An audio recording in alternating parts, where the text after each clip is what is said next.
The mountains of Griffin Valley stood ancient and unwavering against the violet sky of dusk. Autumn painted the landscape in shades of amber and gold, a final defiant burst of color before winter's approach. Frost crystallized on the valley floor each morning, melting away under the weakening sun only to return with greater determination each night. Nature was preparing for change. In this transitional moment they appeared, like spirits emerging from the mist. The wild horses moved as one fluid entity across the golden meadow, their hooves barely disturbing the earth beneath them. Steam rose from their powerful bodies as they carved a path through the tall grass. At their lead, a silver stallion with eyes that reflected starlight. Phantom. His coat shimmered between silver and slate, depending on how the light caught him, earning his name among the locals, who rarely glimpsed more than a fleeting shadow of his passing. The scar above his right eye cut a white line through his dark forelock, a permanent reminder of human cruelty. He stopped abruptly, ears forward, nostrils flaring. The herd stilled behind him, trusting his instincts without question. Phantom's muscles tensed beneath his silver coat. He could smell them. Humans. Memories flashed through his mind. The thunderous crack that had taken his mother, her body collapsing beside him when he was just a foal. The man's weathered face appearing through the smoke of the rifle. The terror of being separated from his family. The bitter taste of captivity before his escape.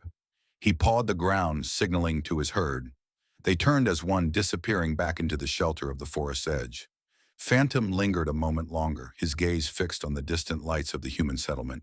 His herd depended on him. He would keep them safe. Morgan Reed stood at his weathered fence-line binoculars, trained on the distant edge of the forest. The silver flash of movement was gone, almost as soon as he'd spotted it.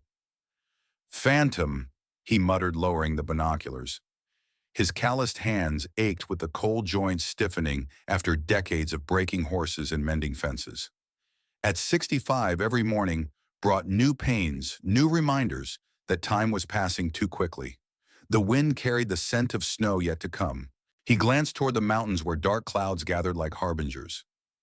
Early winter this year, another worry to add to his growing collection. Morgan turned back toward his ranch house, a two-story structure that had once housed a family but now stood mostly empty.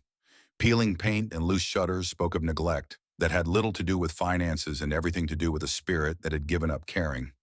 Inside the house was clean but Spartan. No photographs adorned the walls anymore. Morgan had removed them after Eleanor's passing 5 years ago.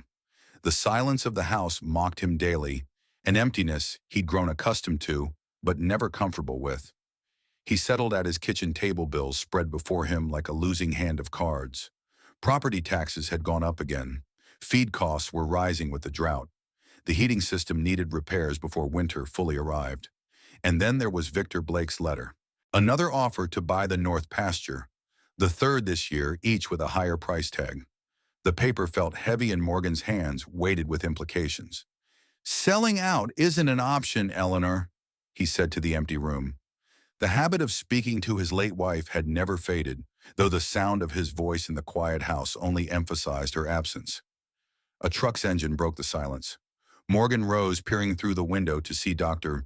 Abigail Martinez's veterinary vehicle coming up the drive, right on schedule to check on the pregnant mare. Abigail stepped from her truck, medical bag in hand. At 40, she carried herself with the quiet confidence of someone who knew their purpose. Her dark hair was pulled back in a practical ponytail face, weathered from years spent outdoors with large animals. "Morning, Morgan," she called, her breath visible in the cold air. "How's Starlight doing?" "Restless, not eating much." "Dumber." Morgan led her toward the barn, his gait slightly uneven from an old riding injury. "Due date's still 3 weeks out." Abigail followed him into the barn's warmth, the familiar scent of hay and horses wrapping around them. "Early foals aren't uncommon. Better to check." As Abigail examined the pregnant mare, Morgan leaned against the stall door, watching her methodical movements. She had a gentle touch that the animals responded to, something Eleanor had always valued in a vet. "You heard about Victor's new project?" Abigail asked, running her hands along Starlight's swollen belly. Morgan's jaw tightened. "The resort hard not to. It's all anyone talks about in town. He's buying up properties all around the valley. The Thompson place sold last week." Old Henry swore he'd never sell. Abigail gave him a pointed look. Medical bills changed his mind. Victor offered enough to cover his wife's treatments, and then some. Morgan looked away. He couldn't blame Henry. Not really.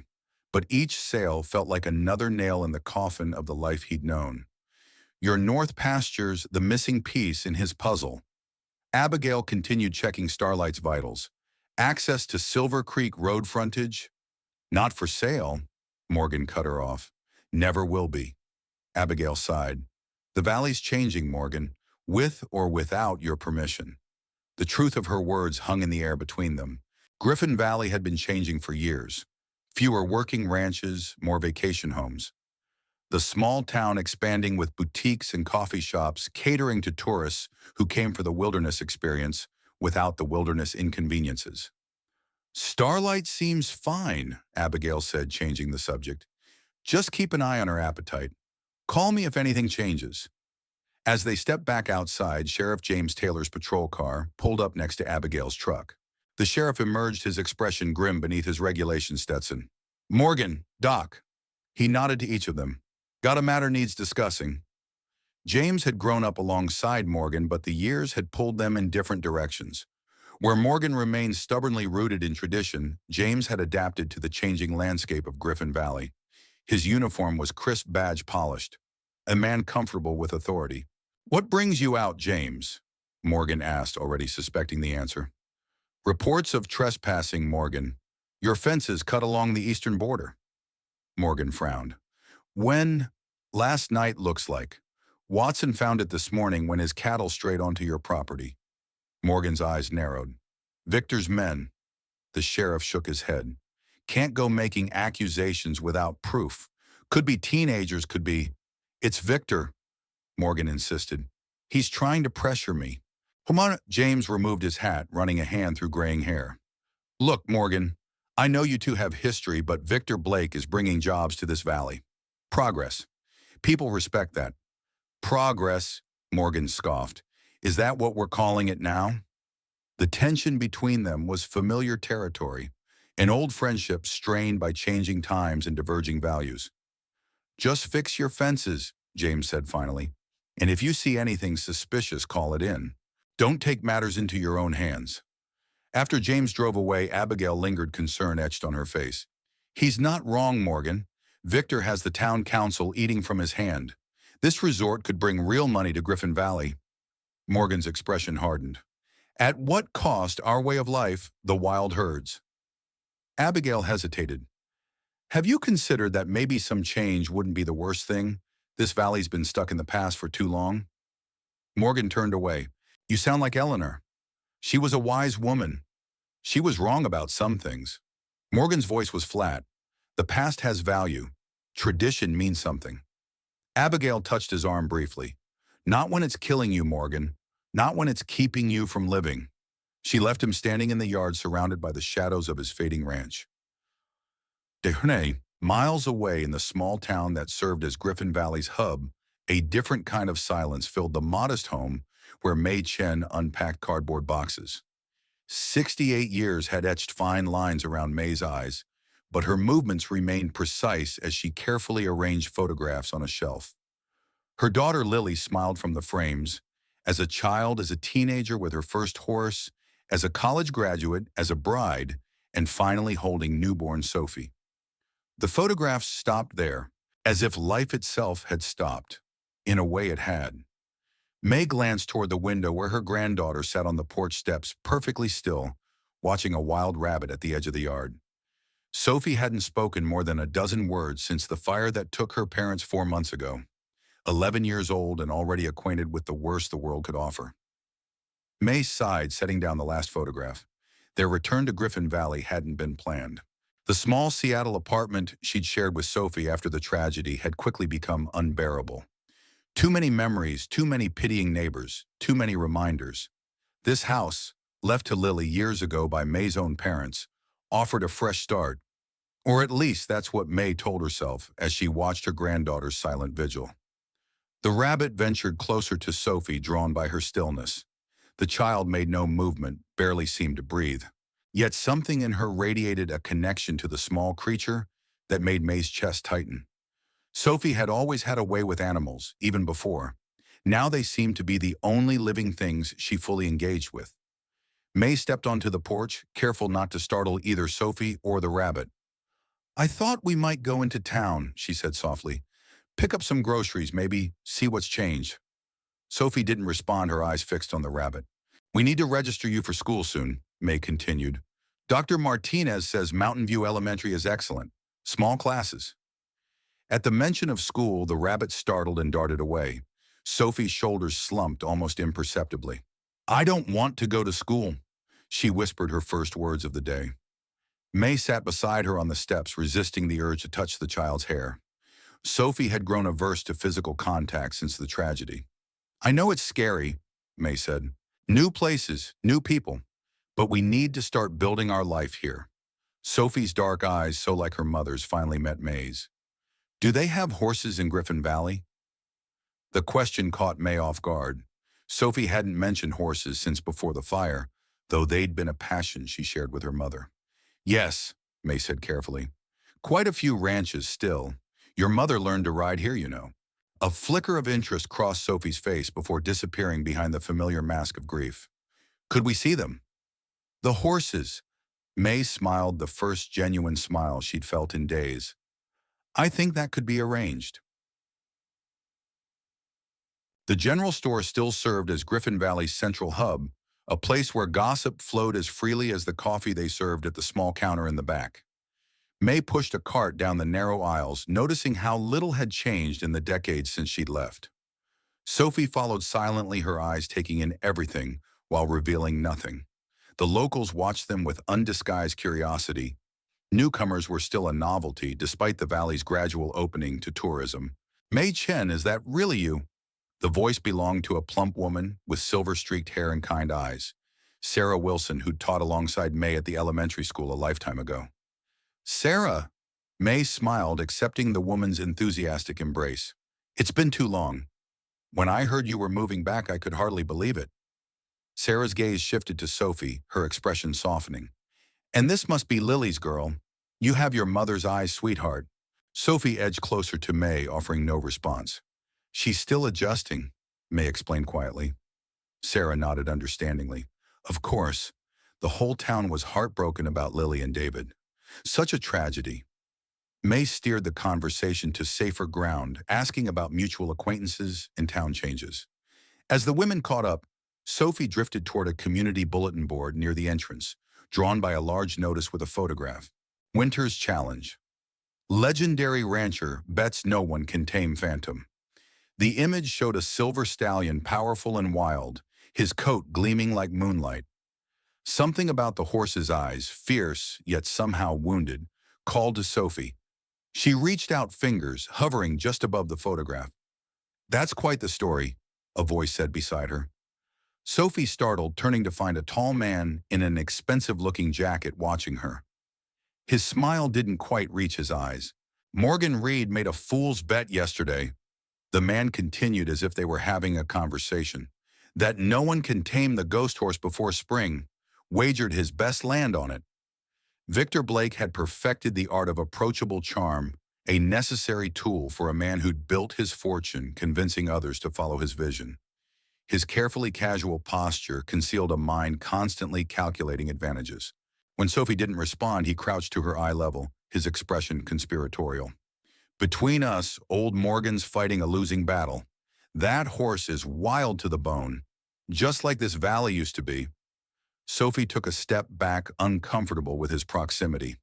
"You must be the Chen girl," Victor continued undeterred. "Heard you and your grandmother moved into the old Palmer place. Good location. Views of the whole valley from there." At Pum, May appeared at Sophie's side, her arm moving protectively around her granddaughter's shoulders. "Victor Blake," she acknowledged coolly. "Still sizing up real estate, I see." Victor stood smoothing his jacket. "Just making conversation, May. Welcome back to Griffin Valley." He nodded toward the bulletin board. "Quite the show yesterday. Morgan Reed's last stand, you might call it." "I hadn't heard." "Morgan challenged anyone to tame a wild stallion he caught, betting his north pasture no one can do it by spring festival." Victor's smile thinned. "Pride before the fall." May's expression remained neutral. Morgan always was stubborn. Some call it stubborn, others call it obsolete. Victor glanced at his watch. Lovely to see you again, May. Hope you'll come to the town meeting next week. Big plans to discuss for Griffin Valley's future. After he walked away, Sophie tugged at May's sleeve. Who is Phantom? May looked at the notice Sophie had been studying. A wild horse, apparently. Morgan Reed has been chasing him for years from what Sarah tells me. Can we see him? May hesitated. Morgan Reed had never been an easy man, even before losing Eleanor. And the history between him and Lily was complicated.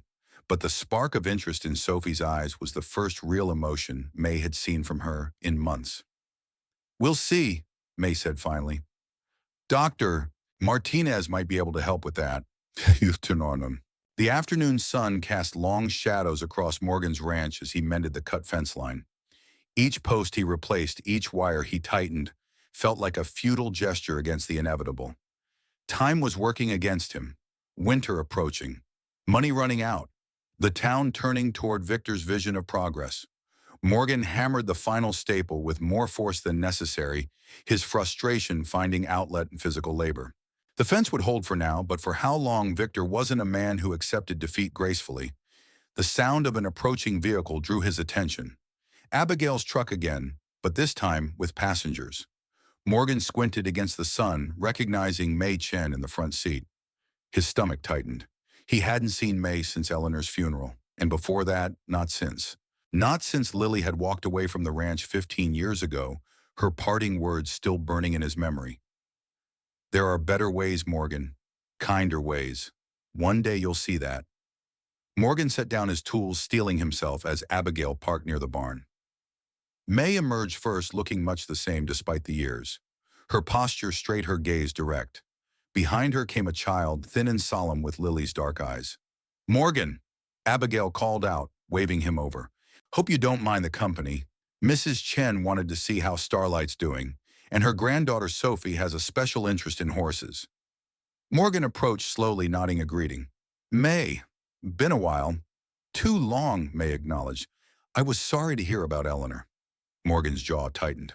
Appreciate that. An awkward silence fell between them, years of unspoken history, creating a barrier that pleasantries couldn't breach. Sophie stood slightly apart, her attention already fixed on the barn and the sounds coming from within. The girl wanted to see horses, Morgan said, breaking the silence. Suppose that's all right. Starlight could use the company. He led them into the barn where the pregnant mare dozed in her stall. Sophie approached cautiously, her movements slow and deliberate. Starlight raised her head, ears forward with interest. She can touch her if she wants, Morgan said. Gentle as they come. Sophie reached through the slats, her small hand hovering inches from Starlight's velvet nose. The mare stretched forward, closing the distance herself. The contact seemed to melt something in Sophie's rigid posture. You've got your mother's touch? Morgan observed, then immediately regretted the words. May shot him a warning glance, but Sophie didn't seem to notice. She was entirely focused on the connection with Starlight, a genuine smile ghosting across her face for the first time since their arrival. Would she like a carrot? Morgan asked, reaching for a bucket of vegetables near the stall. Sophie accepted the offering, with careful hands holding it flat for Starlight, as her mother had taught her long ago. The mare's lips tickled her palm, drawing a sound from Sophie that might have been the beginning of a laugh. Morgan watched something unnameable stirring in his chest. The child handled the horse with an instinctive understanding that reminded him painfully of Lily. The same gentle approach, the same patience. His thoughts were interrupted by a commotion from the far end of the barn. A heavy thud followed by an angry whinny. Sophie's head turned sharply toward the sound. What was that? Morgan's expression darkened. Nothing for you to worry about. But Sophie was already moving toward the source of the disturbance, drawn by something beyond curiosity. At the barn's far end, a separate section had been cordoned off. The stall was reinforced, the door heavier than the others. Inside, a silver stallion paced restlessly, his coat damp with sweat despite the cool air. He turned at their approach, ears pinned back, eyes wild with a combination of fear and defiance. Sophie stopped transfixed. Phantom, she whispered. The stallion stilled at the sound of her voice, nostrils flaring as he caught her scent. For a moment, the barn seemed to hold its breath. Step back from there, Morgan warned, moving to pull Sophie away. He's dangerous. But when his hand touched Sophie's shoulder, Phantom exploded into motion, rearing up hooves, striking the stall door with enough force to make the wood shudder. Sophie didn't flinch, even as Morgan and May both recoiled. Easy now, Morgan said, his voice deliberately calm despite his racing heart. Let's back away, nice and slow. Sophie remained rooted in place, her eyes locked with Phantom's. Something passed between them, a recognition neither Morgan nor May could understand. He's scared, Sophie said quietly. Morgan frowned. He's wild. There's a difference. Sophie shook her head slightly. No, he's scared and angry. She tilted her head, studying the stallion who had calmed somewhat, but continued to watch her with suspicious eyes. What did you do to him? The accusation in the child's voice caught Morgan off guard. Nothing. Just caught him, that's all. Why? The simple question hung in the air between them. Morgan struggled to find an answer that didn't sound hollow even to his own ears. Because that's what needed doing, he said finally. Wild horses are better off domesticated, safer. Sophie's gaze remained on Phantom. He doesn't look better off. The truth of her observation stung more than Morgan cared to admit. May placed a gentle hand on Sophie's back. We should go, sweetheart. Dr. Martinez has other appointments. As they turned to leave, Sophie glanced back at Phantom one last time. The stallion stood motionless, watching her, with an intensity that sent a shiver down May's spine. Outside, Morgan cleared his throat awkwardly. The girl's welcome to visit again, if she wants to see the horses. May studied him, weighing the offer against her better judgment. She hasn't shown interest in much since the fire. But horses, they were her connection with Lily.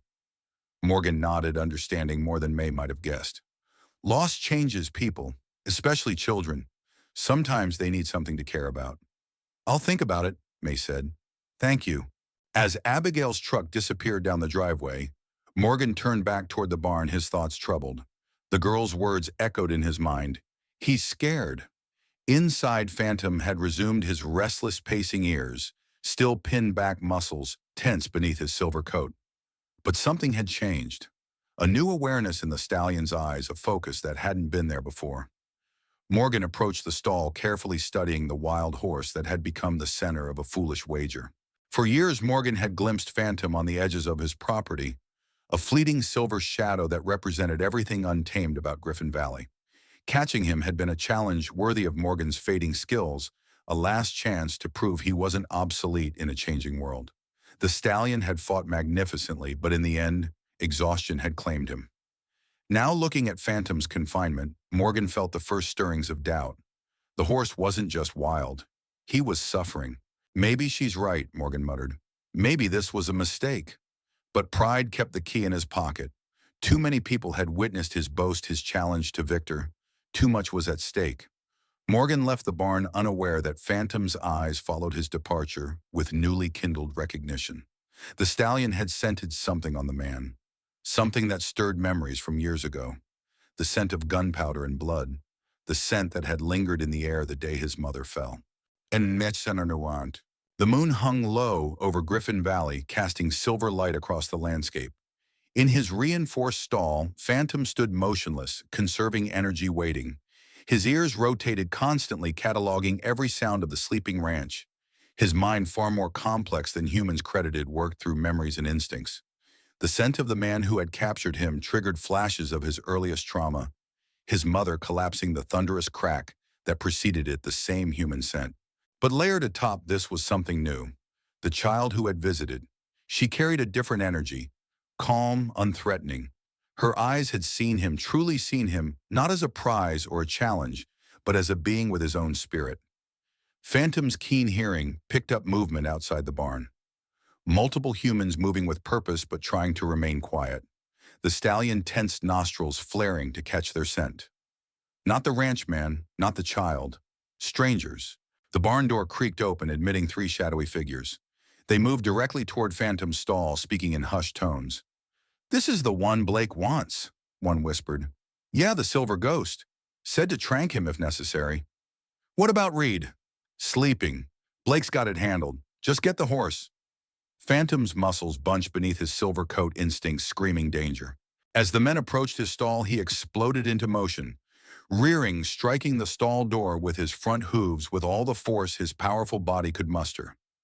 The men jumped back cursing. The wood splintered but held. Jesus, Blake didn't say it was half crazy. Just get the tranquilizer ready. One man raised what looked like a gun, not the kind that had killed Phantom's mother, but threatening nonetheless. The stallion's fear morphed into desperate fury. He struck the damaged door again, feeling it weaken. The sound of shattering wood filled the barn as the door gave way. Phantom burst from his stall, scattering the men like leaves. One raised the tranquilizer gun, but the stallion was too fast, too driven by survival instinct. The last barrier between Phantom and freedom was the barn door itself. Without hesitation, he charged, crashing through with the force of his powerful body. Outside, the night air carried the scent of his wild herd somewhere in the distant hills. Phantom paused only briefly, his gaze turning toward the house where the ranchman slept, unaware of the betrayal playing out. Then, with a toss of his silver mane, Phantom galloped into the darkness, each stride carrying him closer to freedom and further from the human world that had brought him nothing but pain. Behind him, lights flickered on in the ranch house, voices raised in alarm and anger. But Phantom didn't look back. The wild called to him. His herd needed their leader. Yet even as he ran, the memory of the child's calm gaze remained, a contradiction to everything he knew about humans, a puzzle his wild heart couldn't quite dismiss. Morgan burst from his house at the sound of splintering wood, rifle in hand. The sight that greeted him froze his blood. His barn door shattered, 3 men scrambling to their feet in the yard, and in the distance the unmistakable silver flash of Phantom disappearing into the night. "Stop right there," Morgan bellowed, raising his rifle. 2 of the men immediately raised their hands, but the third bolted for a truck parked out of sight behind the barn. Morgan fired a warning shot into the air, bringing the runner to a terrified halt.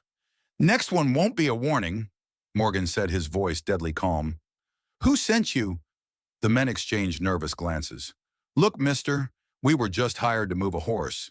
Didn't know there'd be trouble." Morgan's finger tightened on the trigger. "Victor Blake sent you?" It wasn't a question. The silence that followed was confirmation enough. Morgan fought the rage building inside him. Rage at Victor's underhanded tactics at the invasion of his property, but mostly at himself. He'd known Victor wouldn't play fair, yet he'd let his guard down. "Get off my land," Morgan growled. "Tell Blake if he sends anyone else they won't be walking away." The men didn't need to be told twice.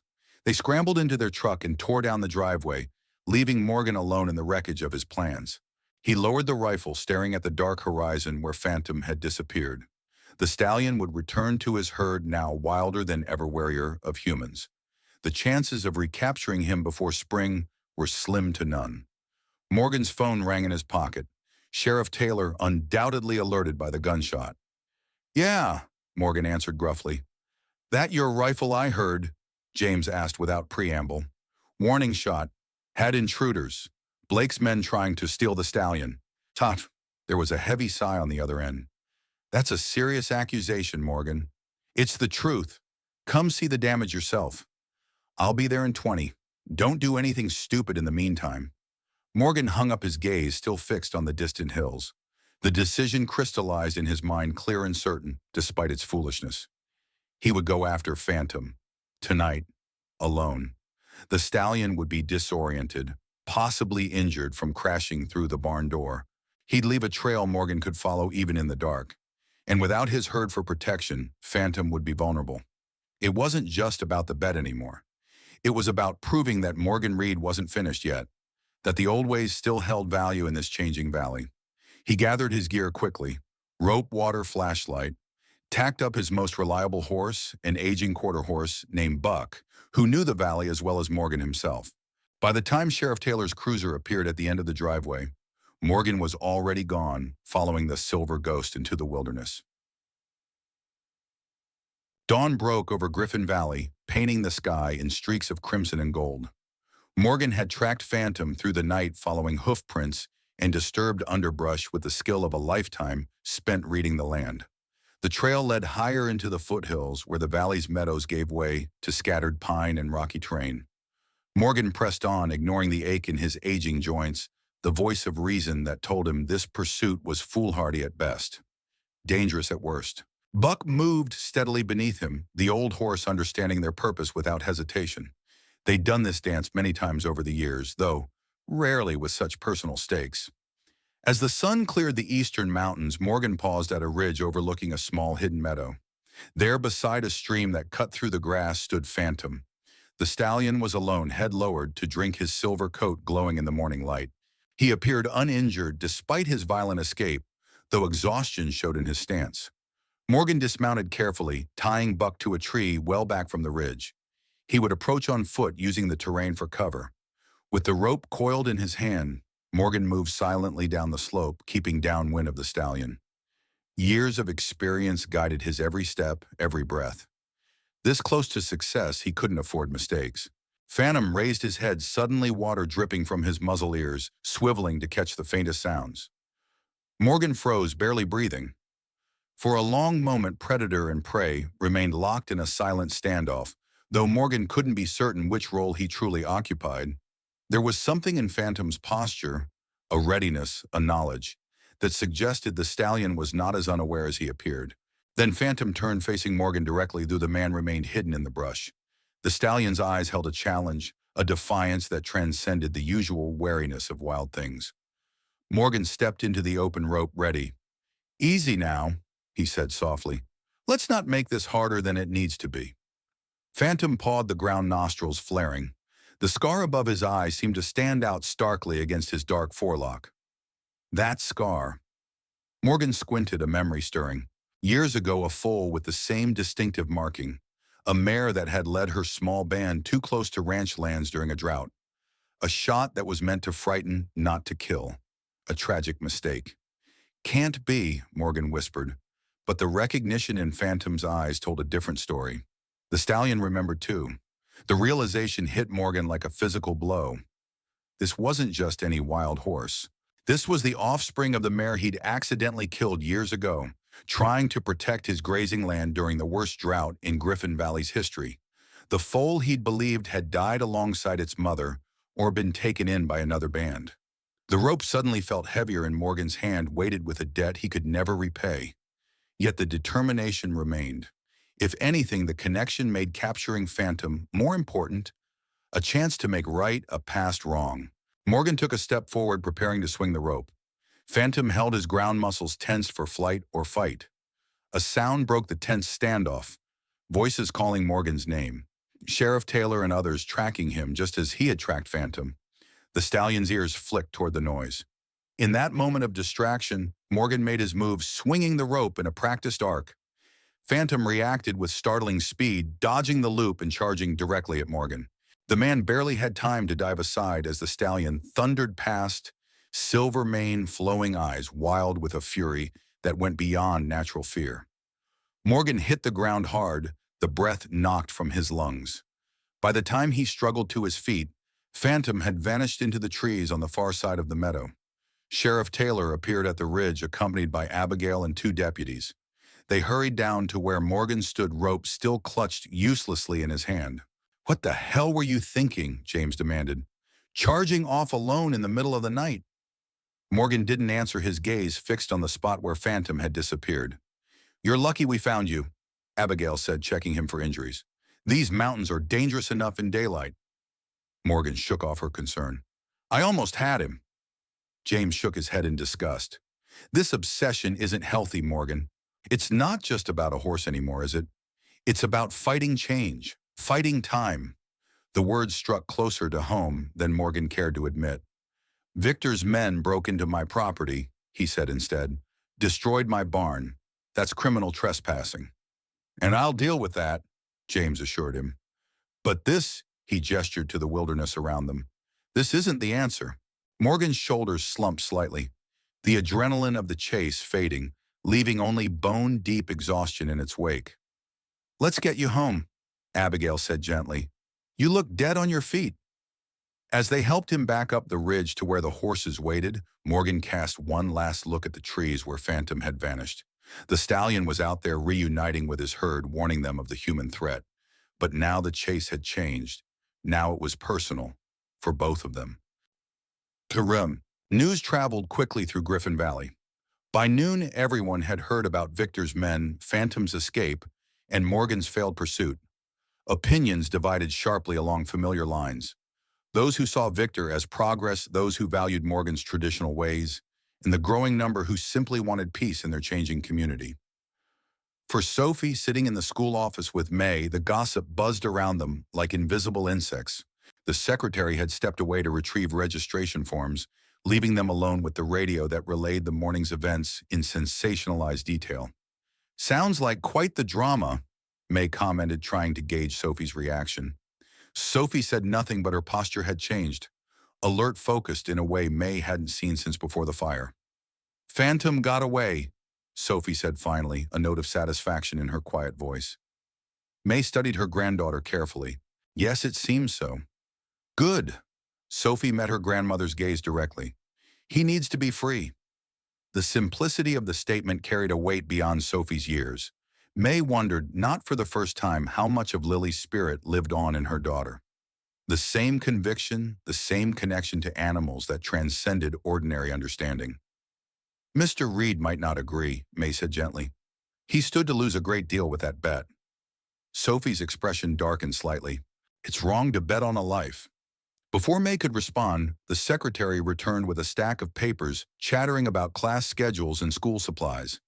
May filled out the forms methodically, half her attention still on Sophie, who had withdrawn again, gaze fixed on the window overlooking the playground. She can start Monday, the secretary said cheerfully. Mrs. Wilson's class has several children her age. I'm sure she'll make friends quickly. May nodded, knowing it wouldn't be that simple. Sophie's trauma had built walls that wouldn't fall easily, especially among peers who couldn't understand her loss. As they left the school, Sophie stopped suddenly on the steps, her gaze fixed on a figure across the street. Victor Blake stood beside an expensive SUV, engaged in animated conversation with several town council members. That's the man from the store, Sophie said. He wants to take the valley away. May followed her gaze, surprised by the insight. He has different ideas about what the valley should be, she corrected gently. That doesn't make him evil. But Sophie's expression suggested she wasn't convinced. There was something in the way Victor gestured, the way the others deferred to him, that suggested power wielded without full consideration of its impact. Can we go see Mr. Reed? Sophie asked suddenly. May blinked in surprise. Today, why? I want to ask him about Phantom. May hesitated, weighing the request against her better judgment. Morgan Reed was likely in no mood for visitors, especially not a child asking difficult questions about the horse he'd lost. Yet the spark of engagement in Sophie was too precious to dismiss. We can try, May conceded, but he might not want company right now. Morgan sat on his porch steps, a glass of whiskey untouched beside him, despite the early hour. The ranch felt different without Phantom's presence, as if the silver stallion, even confined to a stall, had brought a vital energy that was now missing. Or perhaps it was simply that Morgan's purpose had escaped with the horse. The challenge, the defiance against time, and change the last stand of a fading way of life. The sound of an approaching car drew his attention. Not Sheriff Taylor's cruiser or Abigail's truck, but a modest sedan he didn't recognize. Morgan straightened as May Chen emerged from the driver's side, followed by her granddaughter. He hadn't expected to see them again so soon, especially not after the morning's events. Yet here they were, the grandmother with cautious determination, the child with solemn purpose in her step. Morgan! May greeted him as they approached the porch. We heard what happened. I hope we're not intruding. Morgan set aside his untouched whiskey. News travels fast. Small towns, May acknowledged with a slight smile. Some things never change. Sophie stepped forward, her dark eyes meeting Morgan's directly. Did you hurt Phantom when you chased him? The bluntness of the question caught Morgan off guard. No, he answered honestly. Didn't get close enough. Sophie studied him as if assessing the truth of his words. Good. She glanced toward the damaged barn. Can I see where he was? Morgan exchanged a look with May, who offered a small shrug that suggested this was Sophie's idea, not hers. After a moment's hesitation, Morgan nodded. Come on, then. He led them to the barn, where the splintered stall door stood as testament to Phantom's powerful escape. Sophie approached it slowly, her small hand touching the damaged wood with something like reverence. He was very scared, she said quietly, but brave too. Morgan frowned slightly. How would you know that? Sophie looked up at him, her expression suggesting the answer should be obvious. His hoof prints tell the story. See, she pointed to marks on the stall floor. These are from pacing, fear-trapped energy. But these, she indicated the deep gouges where Phantom had struck the door. These are decision marks, the moment he chose to fight. Morgan stared at the child, then at the marks she'd identified. She was right, though he would never have articulated it that way. The patterns did tell a story for those who knew how to read them. Your mother taught you about hoof prints, he asked, curiosity overcoming his initial skepticism. Sophie nodded. She said horses write their feelings on the ground if you know how to read them. Morgan couldn't help the small smile that tugged at his lips. That sounded exactly like something Lily would say. Poetic yet practical, seeing connections where others saw only dirt and marks. Your mother was good with horses, he admitted. Had ideas I didn't always agree with, but he trailed off, unwilling to confess how often Lily had been right. She kept journals, Sophie said, about horses, how to listen to them instead of making them listen to you. The simple statement carried an implicit criticism that Morgan might once have bristled at. Now, with the morning's failure fresh in his mind, he found himself considering the words more openly. Those journals survived the fire, he asked. Sophie nodded. Grandma found them in the attic here. Mom left them when she moved away. Morgan glanced at May, who confirmed with a slight nod. We brought a few belongings when we came to Seattle years ago, but many of Lily's things remained here. The house has been mostly untouched. A thought began to form in Morgan's mind. Fragile, uncertain, but insistent. If Lily's methods were recorded in those journals, perhaps there was still a way to approach Phantom. Not with ropes and pursuit, but with whatever alternative Lily had developed. Would you be willing to share those journals? Morgan asked Sophie directly. Might help me understand Phantom better. Sophie considered him carefully, wisdom beyond her years and her scrutiny. Only if you promise not to hurt him when you find him again. When not if, Morgan noted. Sophie nodded solemnly. You'll find him. He's connected to you now. Morgan couldn't argue with the certainty in her voice. Something had changed in the meadow at dawn. A recognition, a bond forged through mutual history, however painful. I promise, Morgan said, surprised to find he meant it. No harm will come to him. As they left the barn, a truck appeared at the end of the driveway. Victor Blake's gleaming black pickup, unmistakable even at a distance. Morgan's expression hardened immediately. May take Sophie inside? He said, his voice leaving no room for argument. Through the kitchen. I'll handle this. May hesitated only briefly before leading Sophie toward the house. The girl glanced back, once her gaze moving from Morgan to the approaching truck and back again, sensing the tension even without understanding its source. Morgan moved to intercept Victor before he could reach the house, meeting him in the yard near the damaged barn. Victor stepped from his truck with the easy confidence of a man accustomed to controlling situations. Morgan, he greeted as if they were old friends. Heard about your trouble last night. Came to offer my assistance. Morgan's hands clenched at his sides. Your assistance? Your men broke into my property, destroyed my barn, released my horse. Victor's expression registered perfect surprise. My men, I don't know what you're talking about. I've been in meetings since dawn. Save it, Morgan growled. We both know what you're doing, trying to force my hand on the north pasture. Victor sighed, glancing at the damaged barn with what appeared to be genuine regret. I won't pretend I'm not interested in your land, Morgan. It's no secret. But corporate sabotage, breaking and entering. That's not how I do business. Tell that to the men who James is questioning right now. Whoever they are, they don't work for me. Victor's voice hardened slightly. Be careful with accusations, Morgan. They can become lawsuits very quickly. The threat hung in the air between them. Morgan knew he had no proof beyond the word of men who'd likely been paid well to keep Victor's name out of their statements. What do you want, Victor? Morgan asked tiredly. Just say it plainly for once. Victor studied him for a moment, calculation evident in his gaze. I want what's best for Griffin Valley. Progress, security, a future that doesn't depend on struggling ranches and fading traditions. And my north pasture is essential to that vision. It's the final piece, Victor admitted, the key to making everything work. Water access, road frontage, elevation for the main lodge. He spread his hands. I'm prepared to be generous, Morgan. More than generous. Enough for you to retire comfortably anywhere you choose. Morgan shook his head. This valley is my home. Has been for 3 generations. I'm not leaving. The valley is changing, Victor insisted. With or without your permission, the question is whether you'll change with it or be left behind. The echo of Abigail's earlier words wasn't lost on Morgan. How many times had he heard this sentiment recently? How many voices suggesting that his way of life was obsolete? The bet stands, Morgan said firmly. If no one can tame Phantom by Spring Festival, the North Pasture remains mine to do with as I please. If someone succeeds, we'll talk. Victor's expression suggested he found the terms increasingly absurd. A bet on a horse that's currently running wild in the mountains? That seems like a convenient way to avoid the inevitable, Morgan. I'll find him again, Morgan said with quiet certainty. And the challenge remains open to anyone who wants to try, including you. Victor laughed, the sound sharp against the afternoon quiet. I have better things to do than chase wild horses. His gaze shifted toward the house where May and Sophie watched from the kitchen window. Interesting company you're keeping these days. Morgan stepped into Victor's line of sight, blocking his view of the house.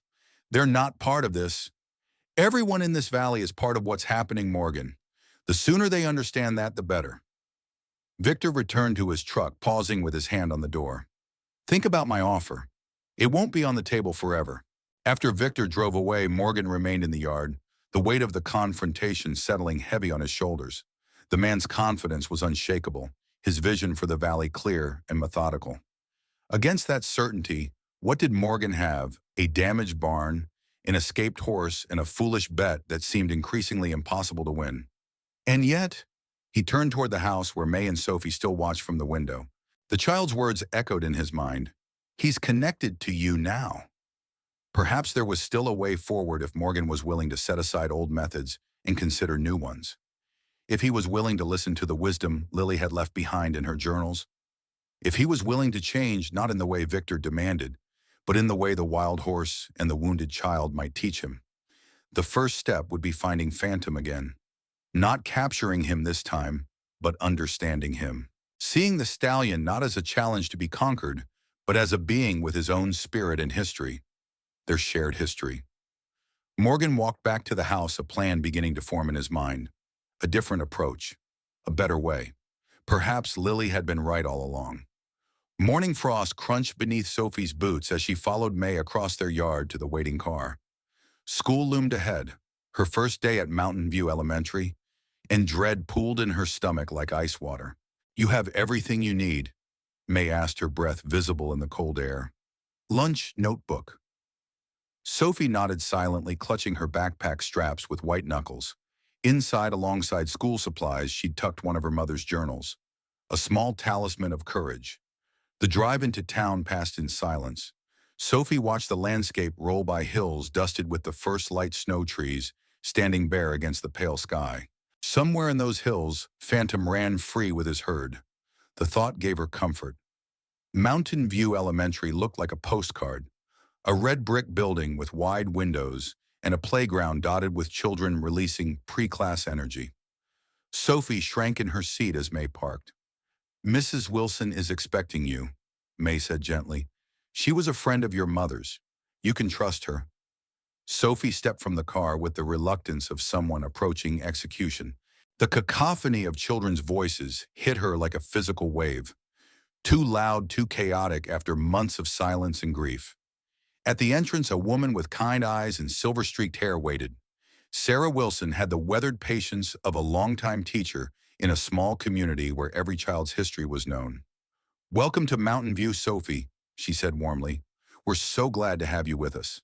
Sophie managed a small nod but couldn't produce words. The hollow space where her voice should be seemed to expand, pressing against her ribs. I'll pick you up at 3, May promised, smoothing Sophie's hair. Just take it 1 hour at a time.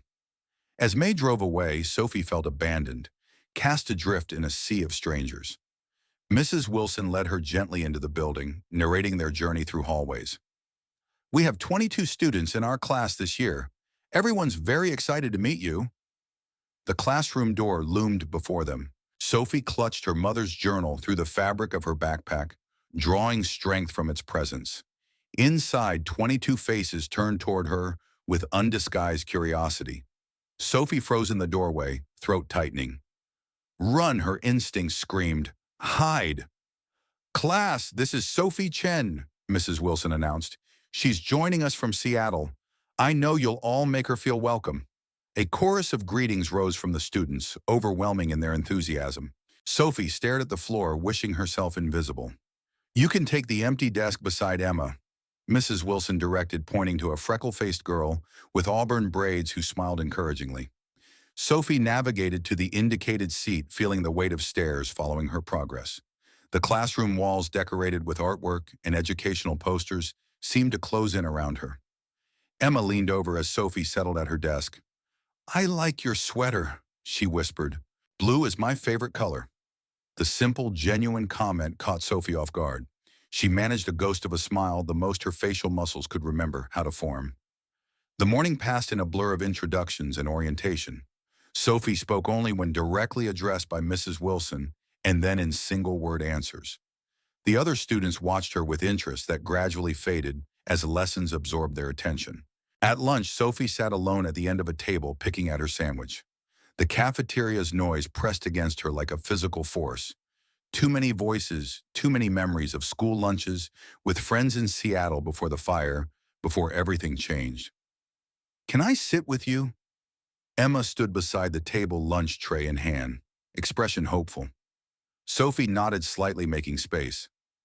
Mrs. Wilson says you just moved into the old Palmer house, Emma said, arranging her lunch. My dad says it has the best view of the valley. You can see all the way to Silver Creek from there. Sophie nodded again, uncertain how to engage in normal conversation. Is it true your mom grew up here? Emma continued, undeterred by Sophie's silence. My mom says she was amazing with horses, that she could calm even the wildest ones just by talking to them. At the mention of her mother's gift, Sophie's attention sharpened. She understood them, she said softly, her first voluntary words of the day. Emma's eyes widened at the response. Do you understand them too? My uncle has horses. I'm scared of them, though. They're so big. They're only scary if you're scared, Sophie replied, echoing her mother's teaching. They feel what you feel. Emma considered this with serious contemplation. Is that why you weren't afraid of Phantom? Everyone's talking about how you stood right in front of him, and he didn't try to hurt you. Sophie stiffened. Who told you that? My dad works with Sheriff Taylor. He said you and your grandma were at Reed's Ranch when they found Phantom's stall empty, that you weren't even scared. News in Griffin Valley evidently traveled not just quickly, but with embellishments. Sophie hadn't been present for Phantom's escape, yet somehow she'd been written into the story. I wasn't there when he got away, she corrected quietly, but I'm glad he did. A shadow fell across their table. A boy several years older than them, perhaps 13, stood watching them with undisguised interest. His expensive jacket and air of confidence marked him as someone accustomed to attention. You're the Chen girl, he stated rather than asked. The one who talks to horses. Sophie shrank slightly under his scrutiny. Emma's expression shifted to wariness. Go away, Jason, she said. Nobody invited you. Jason ignored her, focusing on Sophie. My father says your mother used to cause trouble for the ranchers here, that she wanted to ban wild horse roundups even though they're necessary. Sophie felt heat rise in her cheeks. The boy's words about her mother stung like physical blows. That's not true, she said, her voice stronger than before. She wanted to protect them. Jason smirked.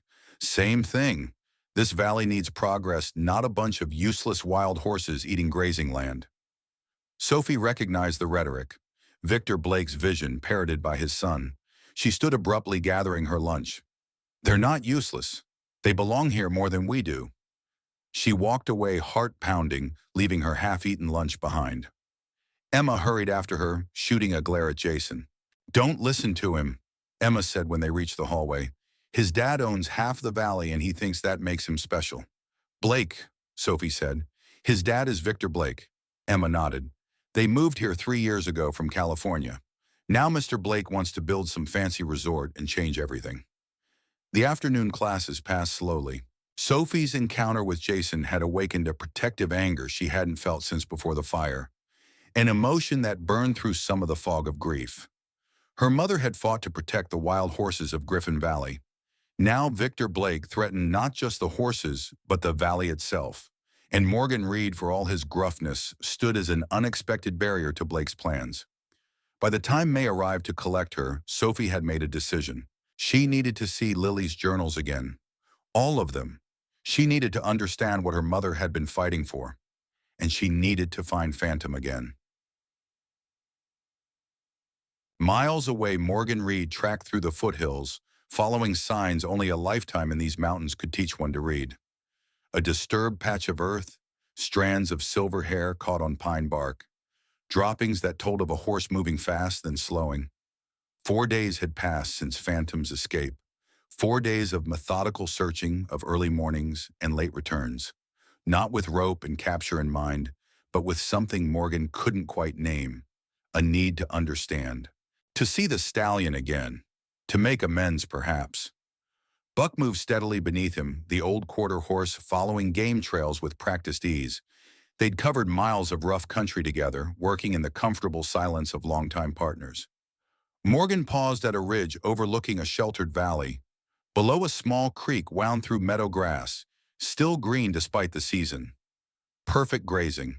Perfect shelter from the coming winter storms. Perfect for a wild herd. Morgan dismounted, retrieving binoculars from his saddlebag. He scanned the valley methodically, searching for movement, for the flash of silver that would announce Phantom's presence. Nothing. Yet the signs had led here. Morgan was certain the wild herd had made this valley their temporary home. He settled on a rock, prepared to wait. If there was one thing wild horses had taught him, it was patience. The sun arced across the sky, shadows lengthening as afternoon waned. Morgan remained still, becoming part of the landscape, his presence fading into the background of wind and rustling grass. Finally, as the light turned golden, they appeared. First, a cautious mare with a yearling at her side emerging from the tree line. Then others, a dozen horses in total, moving with the synchronized grace of animals who lived as one entity. They approached the creek, alert but not alarmed. Morgan held his breath, scanning the group for Phantom. The stallion wasn't among them. Then from a different direction he appeared. Silver coat gleaming in the late sun, head high, scanning for threats. Phantom approached his herd from the opposite ridge, having circled around. Keeping watch, Morgan realized.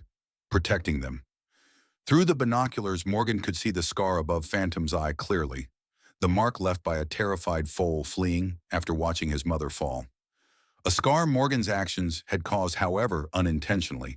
Phantom joined his herd at the creek, accepting their nuzzles of greeting, maintaining his vigilance even while drinking. His ears constantly swiveled, catching every sound of the valley, including eventually the tiny shift of Morgan's weight against stone.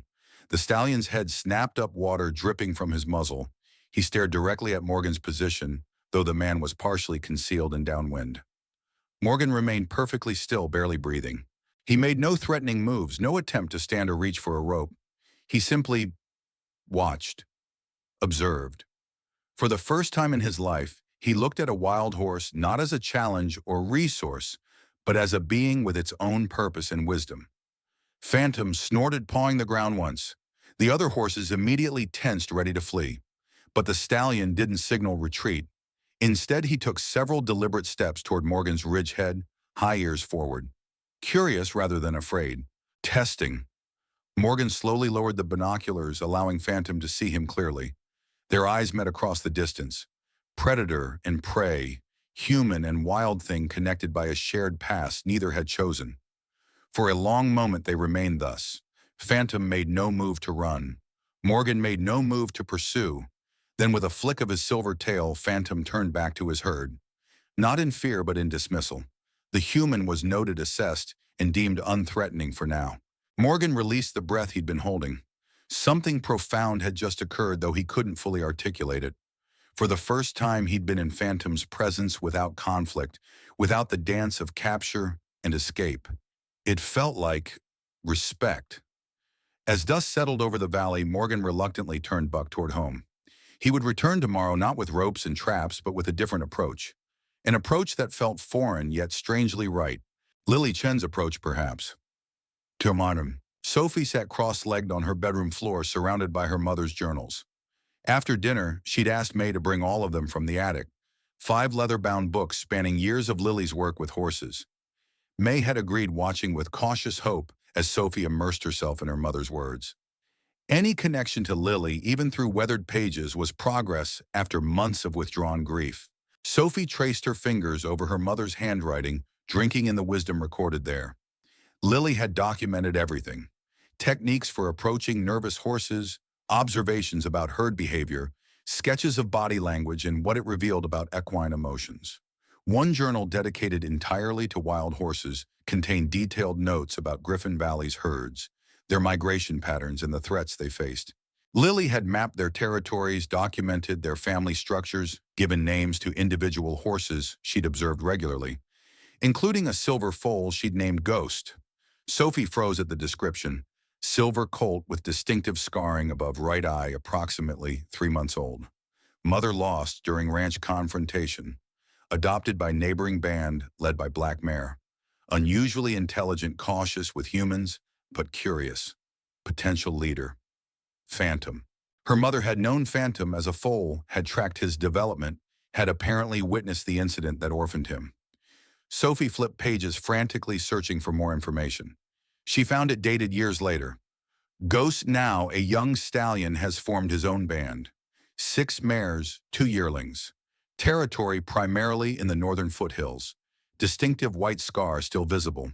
Extremely wary of humans, especially those on horseback. Avoids all areas near Reed property. Reed property. Morgan Reed had been involved somehow in the death of Phantom's mother. The realization settled in Sophie's stomach like a stone. No wonder the stallion had fought so violently against captivity at the ranch. Yet something didn't fit. If Morgan had been responsible for orphaning Phantom, why pursue the stallion so determinedly? Why the obsession with this particular wild horse unless he didn't know? Unless he hadn't made the connection between the foal from years ago and the silver stallion Phantom had become. Sophie carefully marked the relevant pages with strips of paper. She needed to show these to Morgan to help him understand the stallion he sought to tame, to help him see Phantom not as a challenge, but as a being with his own history and wounds, just as her mother would have done. A soft knock at her door interrupted her thoughts. May entered carrying hot chocolate, a peace offering, and comfort rolled into one. "Find anything interesting?" May asked, settling on the edge of Sophie's bed. Sophie nodded, accepting the warm mug. "Mom knew Phantom when he was a baby. She called him Ghost." May's expression shifted to surprise, then thoughtful recognition. "I remember her mentioning a silver foal. She was devastated about its mother." "What happened?" Sophie asked. "The journal doesn't say exactly." May sighed, weighing how much to share. "There was a drought that summer. The wild herds came down from the mountains, seeking water, encroaching on ranch land. Some ranchers took measures to protect their grazing areas." "They shot them," Sophie translated flatly. "Some did," May acknowledged. "Your mother fought against it, tried to establish protected corridors to water sources." She paused. "It caused tension between her and some of the old ranching families, including Morgan Reed." One of the pieces aligned in Sophie's mind. Morgan shot Phantom's mother. May's lack of denial confirmed it. "It was a complicated time, Sophie. Water was scarce. Livelihoods were at stake. But now he wants to capture Phantom." Sophie's brow furrowed. "Why, if he knows—" "I'm not sure he does know," May interrupted gently. "To him, Phantom is probably just another wild stallion. The most challenging one, the proof of his skills." Sophie closed her mother's journal, decision crystallizing in her mind. "I need to tell him. Show him these journals." May studied her granddaughter carefully. Something was awakening in Sophie. Purpose, engagement with the world beyond her grief. As worrying as an entanglement with Morgan Reed and a wild horse might be, it represented the first real spark of life Sophie had shown in months. "Perhaps," May said cautiously, "but not alone. We'll go together when the time is right." Sophie nodded, the ghost of determination in her expression. "Soon, before he tries to capture Phantom again." As Sophie prepared for bed, the journals carefully stacked on her nightstand, May made a phone call from the kitchen. Dr. Martinez answered on the third ring. Abigail, it's May Chen.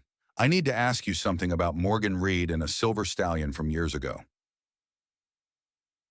The next afternoon, Abigail's truck bounced along the rutted driveway to Morgan's ranch. Beside her, May sat tensely, Sophie in the back seat, clutching a canvas bag containing selected journals.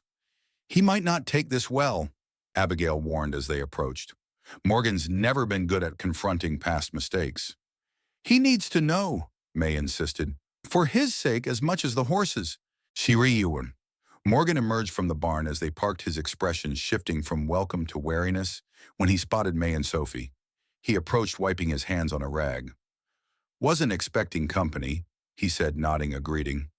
Everything all right? Abigail exchanged a glance with May.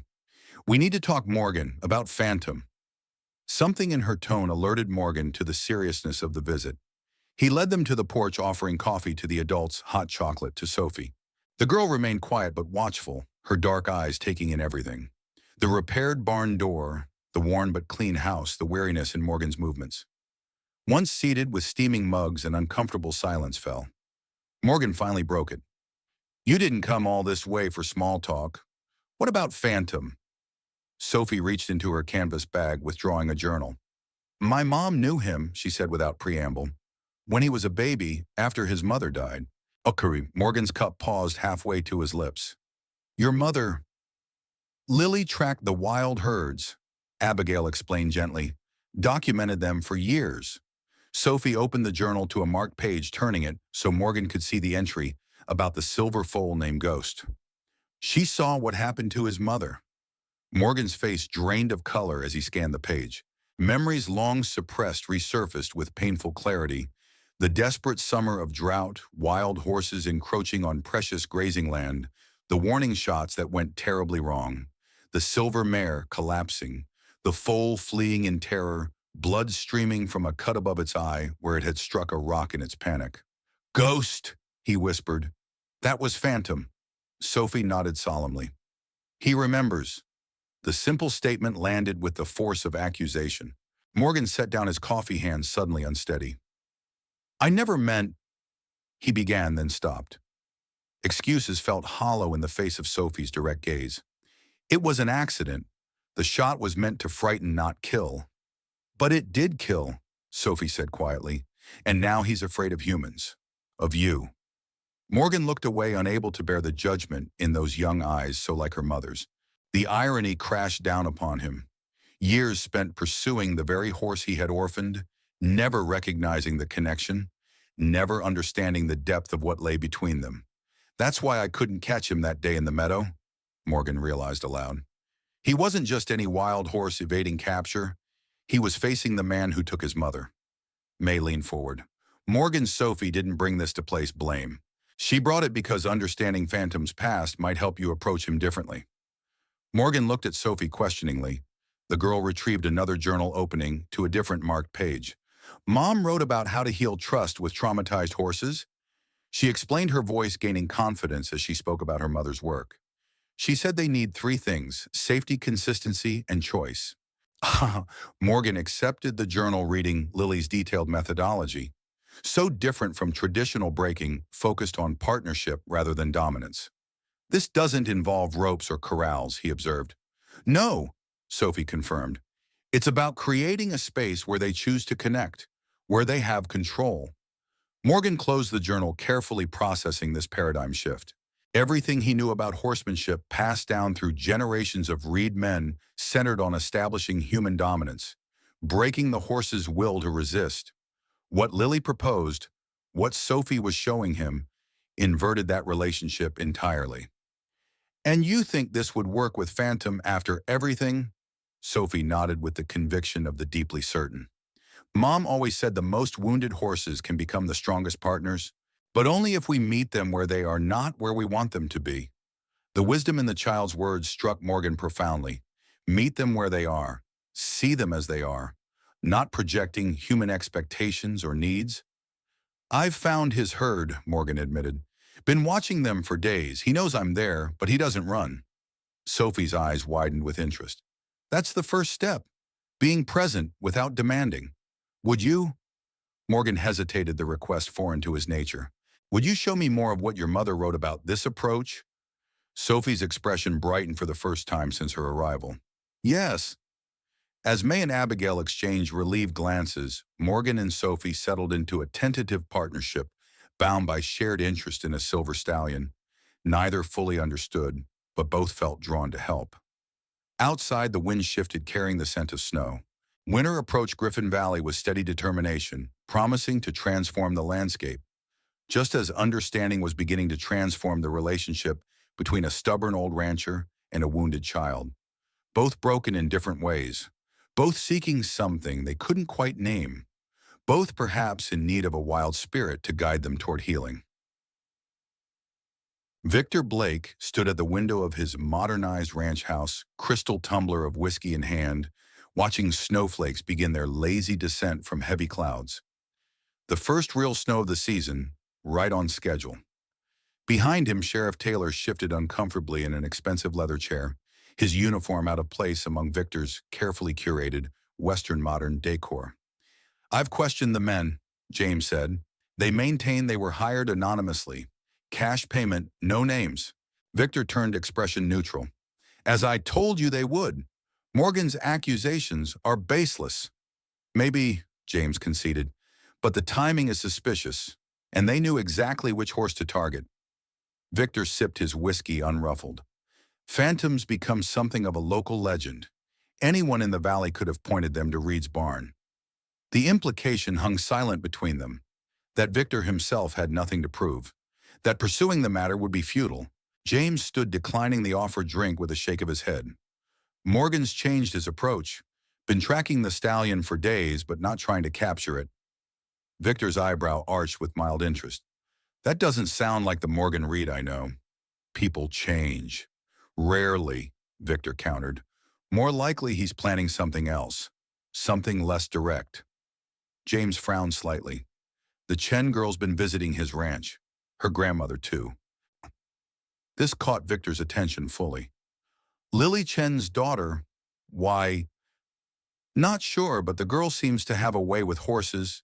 Talk in town says she's helping Morgan with a new training method. Victor set down his glass mind, calculating rapidly. Interesting. Very interesting. After James departed, Victor made a phone call. His son answered immediately. Jason, that Chen girl in your class. I want you to find out what she's doing with Morgan Reed. Become her friend if necessary. She's weird, Dad. Doesn't talk to anyone except that Cooper girl. Then make friends with the Cooper girl, Victor instructed. I need to know what Morgan's planning. The girl is the key. Victor ended the call, returning to the window. The snow fell more heavily now, beginning to accumulate on the landscape. Soon Griffin Valley would transform into a winter wonderland, exactly the picturesque scene his resort guests would pay premium rates to experience. He just needed one stubborn old rancher to stop standing in progress's way, one way or another. The wild herd moved through deepening snow, 17 horses forming a living snowplow as they sought shelter from the storm. Phantom led them toward a stand of pines that would break the wind, his instincts guiding them to safety, as they had countless times before. His mind, more complex than humans, processed multiple concerns simultaneously. The pregnant mare struggling to keep pace, the yearlings whose thin coats provided insufficient protection, the best route to hidden grazing beneath the snow. And always the awareness of the human who watched. Not pursuing now, but present, observing. Phantom had known many humans in his life. The one who killed his mother. The quiet female who tracked his herd without interfering. Others who occasionally ventured into his territory. This watching human, the one who had captured him briefly, was different from before. His energy had shifted. The predatory focus had softened into something else. Something Phantom didn't fully understand, but instinctively registered as less threatening. Still, trust did not come easily to a stallion who had learned early the devastating impact of human presence. As the herd reached the sheltering pines, Phantom ensured each member found protection. Only then did he move to a position where he could survey their back trail, watching for threats through the curtain of falling snow. In the distance, barely visible, The human sat on horseback, making no move to approach closer. Phantom snorted, sending twin plumes of steam into the frigid air. He would not drop his vigilance, but neither would he flee needlessly. Energy was precious in winter. The human seemed content to keep his distance. For now that was sufficient. An uneasy truce in a wilderness growing whiter by the minute. The storm intensified as darkness fell. The herd huddled together for warmth, sharing body heat in the ancient survival strategy of their kind. Phantom remained alert longest, ensuring safety before finally allowing himself to doze, standing his senses never fully disengaging from the world around him. Dawn brought clarity, the storm passed. The world transformed into a glistening white landscape beneath blue skies. Phantom led his herd from their shelter, moving toward a south-facing slope, where wind would have exposed grasses. The watching human was gone, but Phantom knew he would return. The dance between them had changed, but it was far from finished. With that awareness settled in his consciousness, Phantom focused on his herd's immediate needs. They pawed through snow to reach frozen grass, their winter-adapted digestive systems extracting maximum nutrition from minimal fodder. Life in winter existed on the margins. Every calorie mattered. Every decision could mean survival or death. Yet even as Phantom attended to these critical needs, part of his awareness remained attuned to the human presence that had become a fixture in his world. Not an immediate threat perhaps, but a factor that could not be ignored. A connection unwanted yet undeniable to a past that had shaped his present, to a future still unwritten in the snow. Sophie sat at her desk in Mrs. Wilson's classroom, no longer on the periphery but gradually finding her place. 2 weeks into school, she had settled into a tentative routine. Classes, quiet lunches with Emma, afternoons at Morgan's ranch. The journals spread before her were no longer just her mother's but a collaborative project. Sarah Wilson had suggested Sophie create her own record of observations about Phantom, combining Lily's methodology with her own insights. Sophie wrote carefully, documenting the previous day's visit to Morgan's ranch. Morgan says Phantom now grazes while he watches. Doesn't run away but stays aware. Progress in trust building. Is that your horse project? Emma whispered, peering over from the neighboring desk. Sophie nodded. Since sharing her interest in Phantom with Emma, her new friend had become an enthusiastic supporter, full of questions about wild horses and Sophie's visits to Morgan's ranch. Has Morgan tried approaching him yet? Emma asked. Not yet. Mom's notes say we need at least 3 encounters where Phantom chooses to stay before attempting closer contact. The pronoun slipped out unconsciously, we rather than they, revealing Sophie's growing sense of participation in the process. Her role had evolved from merely sharing Lily's journals to actively interpreting the methodology for Morgan, who struggled with the patience required but recognized the wisdom in the approach. Mrs. Wilson approached their desks, smiling at Sophie's detailed notes. Your mother would be proud of how you're continuing her work, she said quietly. Will you share this with the class for our community projects presentation? Sophie hesitated. Public speaking remained a formidable challenge, the thought of all those eyes and expectations overwhelming. But the subject matter gave her confidence that typical classroom topics couldn't. Maybe, she conceded, if Emma helps. Of course I will, Emma agreed immediately. We could make posters about wild horses too. Their planning was interrupted by Jason Blake's arrival beside their desks. His expression held none of the previous condescension, replaced by what appeared to be genuine interest. Cooper said you guys are working on a horse project, he said to Sophie, about Phantom. Sophie regarded him warily, remembering their cafeteria encounter. Why do you care? Jason shrugged, the picture of casual indifference masking his father's instructions. It sounds cool, that's all. My dad has horses at our place, but they're boring, all trained and stuff. A wild stallion, though, that's different. Despite her suspicion, Sophie felt a flutter of pride. Even the son of Victor Blake recognized Phantom's special nature. We're trying to help him trust humans, she explained cautiously, without ropes or force. Jason's eyebrows rose. That actually works. How? Before Sophie could respond, the bell rang, signaling the end of study period. Mrs. Wilson called the class to attention, and Jason returned to his seat, but not before giving Sophie a smile that seemed almost genuine. He's being weird, Emma whispered. He never talks to us. Sophie nodded, equally puzzled by the interaction. But part of her welcomed the idea that others might see value in her mother's methods and Phantom's inherent worth beyond a wager or conquest. The seed of something larger began to take root in her mind, not just helping Morgan approach one wild stallion, but changing how Griffin Valley viewed its wild horses altogether. A legacy worthy of her mother's memory, a purpose that made getting through each day a little less painful, a little more meaningful. A reason to find her voice again? December descended upon Griffin Valley with uncompromising force. The landscape transformed beneath a heavy blanket of snow mountains and meadows, merging into a vast white canvas. Morgan stood at his kitchen window, coffee mug warming his weathered hands. His gaze tracked instinctively to the northern hills where Phantom and his herd faced the harshest season of the year. These past weeks had transformed Morgan's relationship with Phantom, from adversary to observer. The Silver Stallion had become his reluctant teacher in a methodology that challenged everything Morgan thought he knew about horses: safety, consistency, choice. Lily Chen's three principles delivered through her daughter's solemn voice had become Morgan's mantra. Each day he'd ridden to the sheltered valley where Phantom kept his herd maintaining the same distance, making the same calm movements. The progression had been subtle but unmistakable. Yesterday marked a breakthrough. Phantom had approached to within 50 yards, close enough for Morgan to see the steam of his breath in the cold air. May's sedan appeared moving carefully through the snow.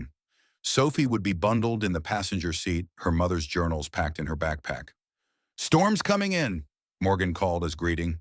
"Weather service says it'll be a big one." Inside the warmth of the kitchen, Sophie shed her heavy coat, her dark eyes immediately seeking Morgan's. "Did you see him yesterday?"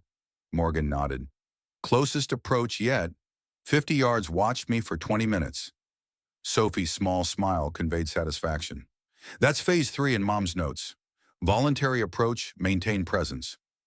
"Weather may set us back, though," Morgan cautioned. "This storm looks to be a 3-day event." Sophie's smile faded. "The herd should move to lower elevation. Did they?" "Not yet," Morgan admitted. "That's what worries me. They need to come down to the ranch pastures," Sophie said decisively, "where the snow is less deep." The simplicity of her statement belied the complexity of making it happen. Wild horses, especially those with Phantom's wariness, didn't simply relocate on human suggestion. Sophie reached for her backpack, extracting a journal. "When wild horses face dire conditions, you can use their natural instincts to guide them. Food, shelter, safety, in that order." Morgan leaned closer, reading Lily's detailed notes on creating scent trails and food stations to guide wild herds away from dangerous areas. "It could work," he admitted, "but we'd need to start immediately before the storm hits full force." "Then let's go. Now." Morgan's truck crawled along the snow-covered ridge road. Inside the cab, Sophie pressed her face to the window, scanning the white landscape for any sign of Phantom's herd. "There," Sophie pointed suddenly, "by the eastern pines." Morgan slowed. The herd moved in formation toward sheltered ground. "The grove provides wind protection," Morgan explained, "but grazing will become increasingly difficult. If the snow reaches projected depths, they'll be trapped." "We need to place the food stations now," Sophie insisted. They worked efficiently despite the cold unloading hay bales from the truck bed, while Sophie consulted her mother's journal for precise placement. They created a trail of food stations that would gradually lead the herd downward. As they completed the first station, the weather deteriorated rapidly. Wind drove snow horizontally, reducing visibility. "We need to place at least 3 more stations," Sophie said, consulting the journal. May eyed the thickening storm with concern. "The weather's worsening faster than predicted, Morgan." By the third station, visibility had dropped to less than 50 yards, wind howling around them. "That's it," Morgan announced. "We need to head back now." Morgan turned the vehicle toward the ridge road, tires crunching through accumulating snow. The windshield wipers fought a losing battle against the thickening snowfall. "Will it be enough?" Sophie asked, her voice small against the storm's fury. 3 stations instead of 5. "Horses are intelligent about survival," Morgan reassured her. "If they find the first station, they'll follow the pattern." The ridge road had nearly disappeared. Morgan navigated through deepening snow. "Almost to the main road," Morgan assured them. "Another mile or—" His words cut off as the truck shuddered, then slid sideways toward the edge of the ridge. Hold on, he shouted, fighting for control. A loud crack split the air, the sound of earth giving way beneath the truck's weight. Out! Morgan yelled. Now! May grabbed Sophie, pulling her across the seat as the truck tilted further, then slid over the edge with a sickening crunch of metal against stone. Morgan pulled May and Sophie further from the edge, all three watching in horror as the truck disappeared from view, rolling down the steep embankment before coming to rest 30 yards below. They stood on a mountain ridge in a worsening blizzard, their transportation destroyed miles from shelter. The cold would kill them long before they could walk out. A sound carried through the wind, a horse's whinny. Sophie heard it too. That's Phantom. They're emerging like ghosts from the white void came horses, a dozen or more led by a silver stallion whose coat caught what little light remained in the storm. They found the first food station, Sophie realized. They're following the trail down, but this offered little help for their immediate survival. Yet Phantom had stopped watching Morgan with an intensity that transcended normal animal awareness. He recognizes you, Sophie said softly. Really sees you. For numb. Morgan met the stallion's gaze across the snowy divide. Something passed between them. Acknowledgement of their complex history, the harm done, the tentative bridge being built. Phantom snorted, pawing the snow once before taking a step toward them. Stay still, Morgan cautioned. Let him decide. Sophie took a small step forward. Phantom, she called softly. We need help. To Morgan's astonishment, the stallion turned and walked parallel to their position, stopping to look back at them expectantly. He wants us to follow, Sophie said with absolute certainty. Morgan hesitated, skepticism warring with desperate hope. Mom wrote about this, Sophie insisted. Horses sense danger. They know when humans need help. May tightened her grip on Sophie's shoulder. It's either trust him or freeze waiting for rescue that won't come in time. Stallion. Morgan nodded, gesturing for them to follow as he took the first steps after Phantom. The stallion led them steadily downward, choosing a path that avoided the steepest drops and deepest snow. Behind Phantom, the herd formed a living barrier against the worst of the wind. After nearly an hour, Phantom stopped beside a rock outcropping that formed a natural windbreak. The stallion pawed at the ground, clearing snow to reveal patches of hidden grass. He wants us to stay here, Sophie interpreted, already moving toward the rock shelter. The wild herd settled nearby, creating an additional windbreak.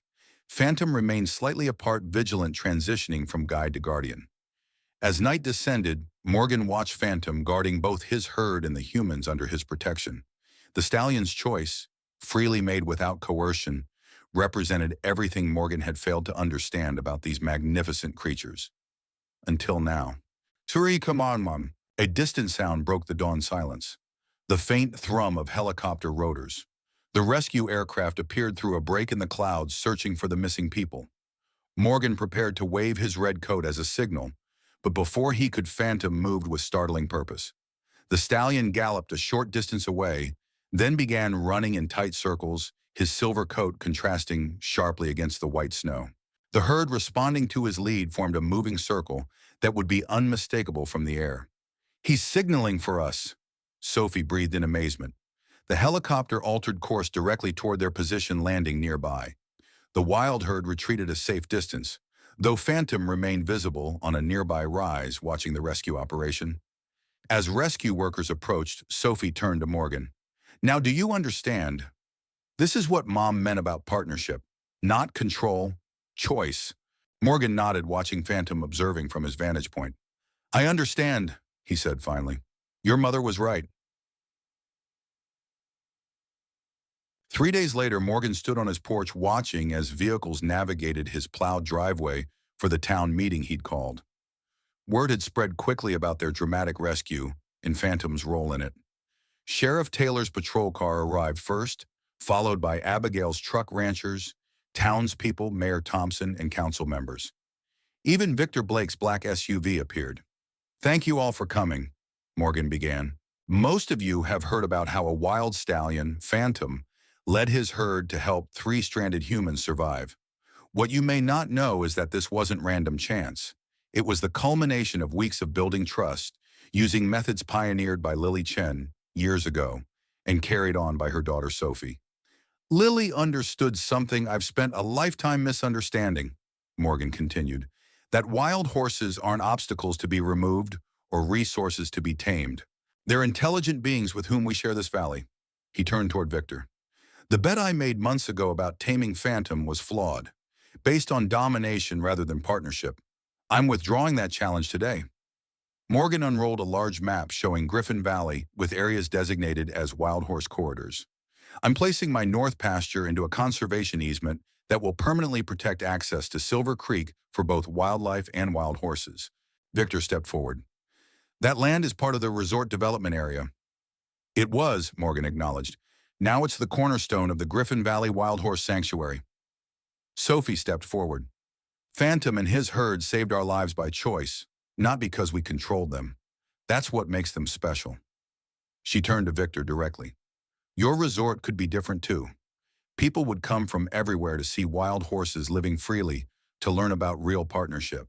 Awar, Jason standing beside his father nodded. She's right, Dad. That's way cooler than just another luxury resort. We could be known for something unique. Victor studied the map thoughtfully. A wild horse sanctuary with sustainable ecotourism, exclusive access to observe herds in their natural habitat, guided by local experts.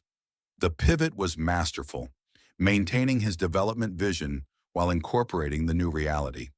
The sanctuary needs funding, Morgan acknowledged. Management, infrastructure, a partnership.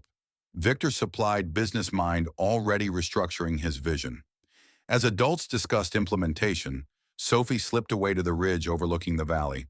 There on the distant edge where wilderness began, stood Phantom and his herd. The stallion's silver coat caught the winter sunlight, transforming him momentarily into a creature of myth. He raised his head as if acknowledging her presence, then led his herd in a sweeping arc along the ridge. Visible, magnificent, but fundamentally free. Not tamed, never tamed, but perhaps at last truly seen. Spring came to Griffin Valley in a riot of green snow, retreating as meadows erupted with wildflowers and new growth. On the newly established sanctuary, a modest viewing platform overlooked a natural meadow frequented by the herds. Its unobtrusive design reflected the sanctuary's guiding principle: observation without interference.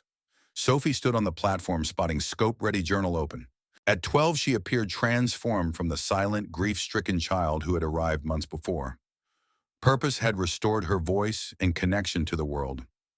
Emma sat beside her as they watched horses emerge from the tree line, first the lead mare, then others following in established order. Foals born since winter frolicked alongside their mothers. "Where's Phantom?" Emma asked. "He'll come last," Sophie replied with certainty. "Watching from the ridge until he's sure it's safe." The silver stallion appeared minutes later, magnificent in his wild sovereignty. But what made Sophie's breath catch was the gray foal moving by his flank. "Look," she whispered urgently, "the gray foal." The young horse moved with distinctive grace, its coat a silvery gray that promised to match Phantom's unique coloring as it matured. Phantom's offspring carrying his legacy into the next generation. As if sensing their attention, Phantom raised his head, looking directly toward the viewing platform. Sophie felt the familiar connection. Not dominance or control, but mutual recognition between different beings sharing the same valley. "Do you think he remembers?" Emma asked softly. "The storm, how he saved you?" Sophie nodded without hesitation. "He remembers everything. That's why he lets us observe from here. He's chosen to accept our presence on his terms." Esram. Later, Sophie shared her observations with Morgan and May at their weekly sanctuary meeting. The three had formed an unlikely but effective team. Morgan contributing knowledge of the land, May handling educational programs, Sophie providing insight into the wild herds. "A silver offspring," Morgan mused. "That's significant. The coloring is rare." "Spirit," Sophie said. "That's what I'm calling the foal in my records." "Sure, mine." Through the window, they could see Jason Blake leading visitors along designated sanctuary trails. The teenager had become one of the sanctuary's most enthusiastic advocates.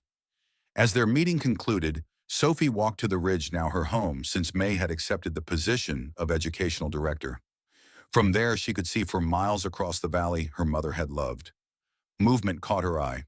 phantoms herd making their evening journey toward higher grazing grounds. The silver stallion led them confidently, his offspring frolicking nearby, embodying the continuity of wild things. Sophie opened her journal and recorded what she observed. Not just physical details, but the essence of what she witnessed.